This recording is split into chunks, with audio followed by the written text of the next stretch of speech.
The number one thing that gets noticed in my art is the way that I draw mouths. I'm gonna try to sort of walk you through my process. This isn't really a tutorial. I don't know if you'll be able to draw mouths like this by the time you finish this video. It's more of just an insight into my process. On screen, I have a selection of mouths that I've drawn from various angles doing various things. And the commonality across all of these is that the top lip is shaded in. The reason why I shade the top lip is because it's angled downward. You can see here that the top lip goes like this at about a 45-degree angle, and then the bottom lip goes like this. So you have an angle and then a curve. It's not a curve and a curve, and it's not just two angles. Angle, curve. And not just in profile too, like here's not 3/4, but a little bit more rotated.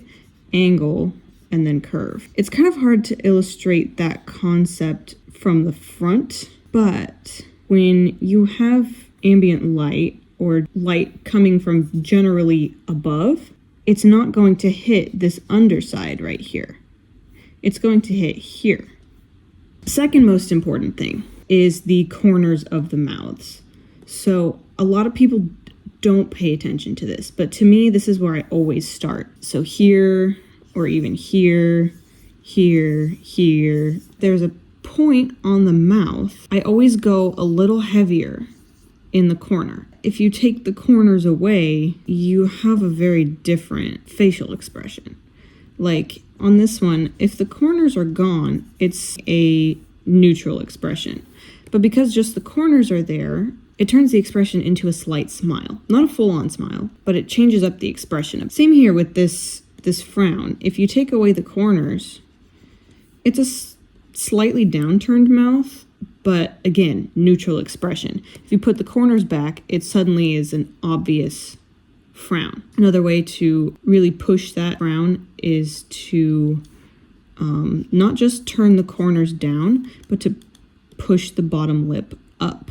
So this one's from the side, so it's a little harder to see, but you can tell there's a slight arch under there, and then corners of the mouth are angled downwards. I will be honest with you, I am not the best at open mouth or like wide smiling or talking expressions. I'm not really proud of my work in that area. It's something that I really need to work on more. But as you can see, that little dot that represents the corner of the mouth is gone, because when the mouth stretches open, you don't have that fold in the corner of the mouth anymore. So I get rid of those dots when I have an open mouth. Now the exception to that is a mouth under tension, like this, more of a grimace here. And it's not wide open, it's subtly open. You can see the teeth, but again, those folds are still there because the mouth is actually being drawn back and slightly down. Another open mouth, but the corners are still there because the mouth isn't open wide enough for the corners to disappear. Horizontal tension, like a smile or a grimace or a fear expression, is going to keep the corners intact. Vertical tension, like laughing, yelling, talking, anything with a wide open mouth, you're gonna want to ditch the corners.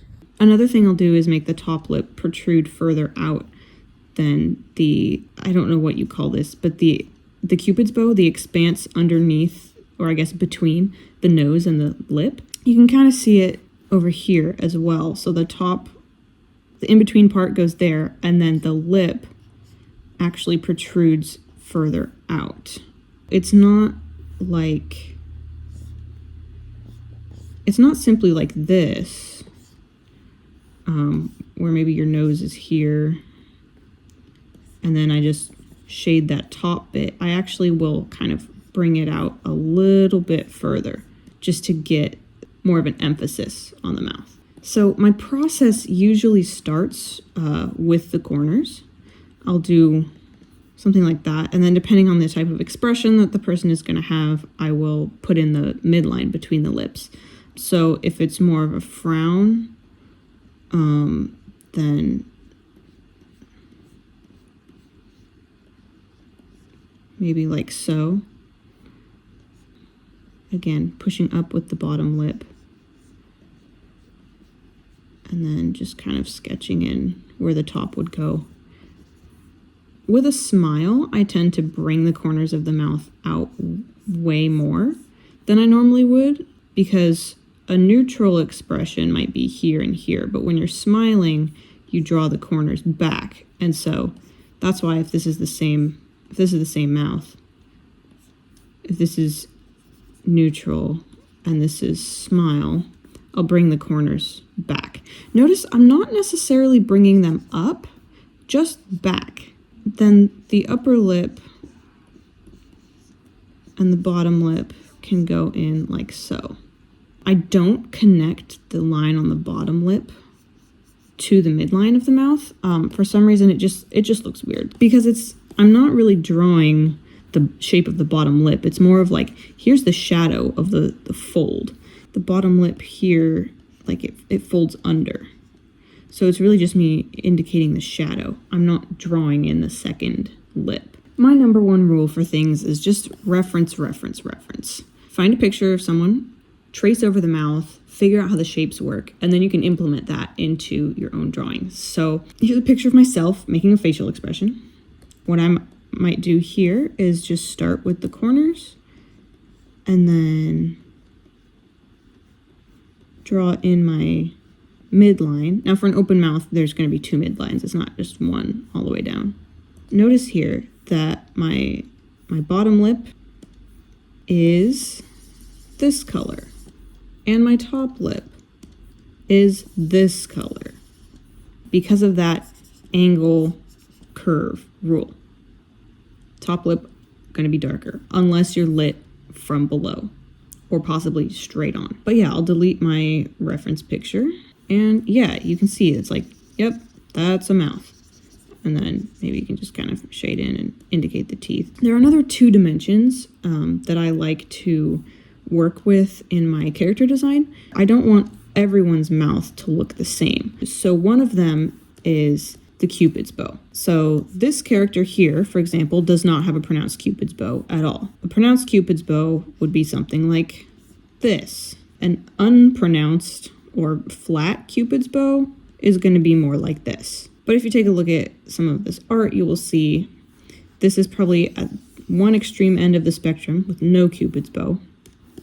Something like this would be a little more neutral in the middle.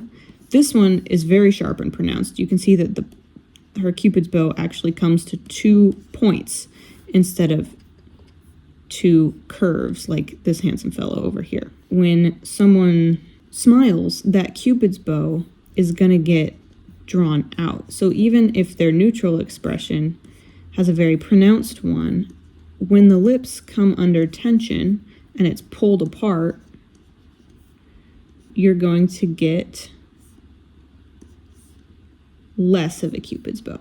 So it really is just about knowing how the physics of the face work. The second scale for lip design is, I don't really know what to call it, but if the Cupid's bow is these 2 humps up here at the top of the lip, the inverse Cupid's bow is going to be this thing here. Some people have a very pronounced dip in the middle of their upper lip, and for other people, it's going to be relatively flat. This person here has that dip, and it's very pronounced in this one. This one as well, and this one, and this one. Okay, a lot of these are the same characters. Don't at me, okay? But then you've got a couple of people here that don't really have that. Hers is very flat here, and this guy has a very slight one. So again, it's a sliding scale. You can kind of push and pull these proportions until you get a mouth shape that works for your character. One of the biggest ways to avoid same face syndrome is to notice these little things and to be able to tweak in small ways so that you're not drawing the same exact mouth on every person every time. Even if you still have a distinct, recognizable style, it's not going to be the same mouth for every person. Again, you can sort of play with the vertical thickness of the lips as well. So this character here maybe has very thin lips. This one has thicker lips. That's another means by which you can add variety So that's about it. I hope that you learned something. If you did, or if you didn't, if you have any questions, just let me know. I can try and clarify anything if it wasn't clear, or, make a follow-up video or whatever. Thank you for watching. Hope you learned something. Now go forth and draw sexy mouths.